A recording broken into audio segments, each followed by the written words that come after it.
आप सभी का स्वागत है बिहार इन्फो यूट्यूब चैनल पर। और आज की इस वीडियो के माध्यम से जानेंगे वीर कुंवर सिंह विश्वविद्यालय आरा का पीजी नामांकन सत्र 2024-2026 का थर्ड मेरिट लिस्ट विश्वविद्यालय जारी कर दिया है। नामांकन का अंतिम चरण चल रहा है। छात्र परेशान है। थर्ड मेरिट लिस्ट आने के बाद भी नामांकन बहुत सारे छात्रों का नहीं हुआ है। बहुत सारे छात्र कॉल कर रहे हैं, मैसेज कर रहे हैं, नॉट क्वालिफाइड है, हमारा नामांकन कैसे होगा। क्वालिफाइड है लेकिन नंबर कम है, नामांकन कैसे होगा। तमाम जानकारी इस वीडियो के माध्यम से समझने वाले हैं। आप इस वीडियो को शेयर कीजिएगा। चैनल से नए जुड़े हैं तो चैनल को सब्सक्राइब कीजिएगा। सबसे पहले आपको हम ये बता देते हैं कि जो ऑफिशियल वेबसाइट है वैकेंसी का, वहाँ पे आपको लेकर चलते हैं और एक अपडेट दिया गया, उस अपडेट को हम समझते हैं सब। जैसे कि यहाँ पे एक नोटिस स्नातकोत्तर नामांकन, यहाँ पे 24 से 26 पोर्टल पर क्लिक कर दिए। क्लिक करने के बाद यहाँ पे देखेंगे कि लिखा था कि जो कैटेगरी है, जनरल कैटेगरी के लिए क्वालिफाइंग मार्क्स 70 एवं सभी आरक्षित श्रेणियों के लिए 60 कर दिया गया है। यानी कि जनरल छात्र हैं तो उनके लिए 70 और निम्न के लिए यहाँ पे 60 कर दिया है। जितने भी निम्न हैं उनको 60 कर दिया और जो जनरल है उनको 70 कर दिया है। अब इसमें यह है कि सबसे पहले तो नामांकन का अंतिम तिथि जो थर्ड मेरिट लिस्ट के अंतर्गत छात्रों का चुनाव हुआ है, उनका अंतिम तिथि तो 10/9/24 है। ठीक है। अब रहा कि विश्वविद्यालय डाटा वैकेंट लिस्ट जारी करेगा, सीट का वैकेंट जारी करेगा, कितना सीट खाली है, क्योंकि नामांकन का अंतिम चरण है।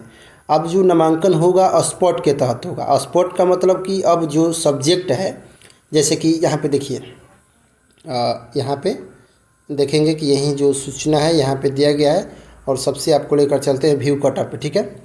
अब यहाँ पे अभी वैकेंट सीट नहीं दिखा रहा है, क्योंकि यहाँ पे जैसे हिंदी है तो हिंदी हुआ, अब यहाँ पे कट ऑफ अभी दिखा रहा है। अब रहा कि हिंदी में अब दिखाएगा कि डिपार्टमेंट में 1 सीट बाकी है, हरप्रसाद जैन में 2 सीट खाली है, महाराजा कॉलेज में 1 सीट खाली है, एसबी कॉलेज में 1 सीट खाली है, शांति प्रसाद जैन में 3 सीट खाली है, एमबी कॉलेज में 4 सीट खाली है। टोटल काउंट किया जाए तो 4 3 7 8, 8 2 10 और 2 12।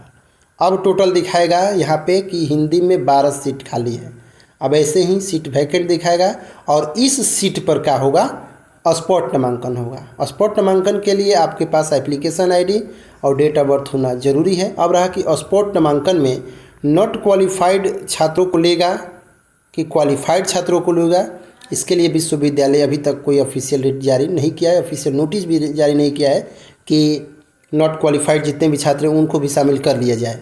अब रहा कि बहुत सारे ऐसे भी सब्जेक्ट हैं कि सीट से कम छात्र पास हुए हैं। जितने भी सीट हैं, ऐसे कुछ सब्जेक्ट हैं उस सीट से भी कम छात्र पास हुए हैं, तो विश्वविद्यालय क्या करेगा, अब तो नॉट क्वालिफाइड छात्रों को लेगा ही लेगा। स्पॉट नामांकन में क्या अपडेट रहेगा ये अभी तक विश्वविद्यालय नोटिस जारी नहीं किया है। जो भी अपडेट होगा आपको बिहार इन्फो के माध्यम से बताएंगे। अब रहा कि बहुत सारे छात्र जो परेशान हैं कि थर्ड मेरिट लिस्ट आ गया, नामांकन नहीं हुआ, तो यदि कट ऑफ से दूर है, जैसे कि ये यहाँ पे 84 है, तो 84 है और आप सोचेंगे कि हमारा 70 है, तो नामांकन तो पॉसिबल कम है ही, क्योंकि यहाँ पे 84 का कट ऑफ है और 70 है, तो आपका नामांकन प्रक्रिया यहाँ पे आप समझ सकते हैं क्या हो सकता है। अब रहा कि उपाय क्या है, तो उपाय यही है, स्पॉट नामांकन जो जल्दी आएगा, सीट जैसे बुक होता है रेलवे का तत्काल टिकट वैसे ही बुक करना है। नामांकन का अंतिम प्रक्रिया चल रहा है। नामांकन का जो भी अपडेट होगा, सीट अभी विश्वविद्यालय नहीं बताया कितना नामांकन हुआ है, कल हो सके तो बता दिया जाएगा। ग्रुप का जो लिंक है वीडियो के डिस्क्रिप्शन बॉक्स में दिया गया है, आप वहां से जुड़ जाइए। अभी कोई जानकारी नहीं है क्या होगा क्या नहीं होगा, छात्र परेशान थे। अब बता दिए कि 80 यहाँ पे 84 है और 70 है, तो यहाँ पे पॉसिबल कम आ रहा है। अब रहा कि 1-2 सीट खाली है तो वो स्पॉट से देखा जाएगा। इसके बाद फिर मिलते हैं हम अगले वीडियो में। तब तक के लिए बाय एंड टेक केयर। जो दिक्कत है कमेंट में ज़रूर पूछें हमसे।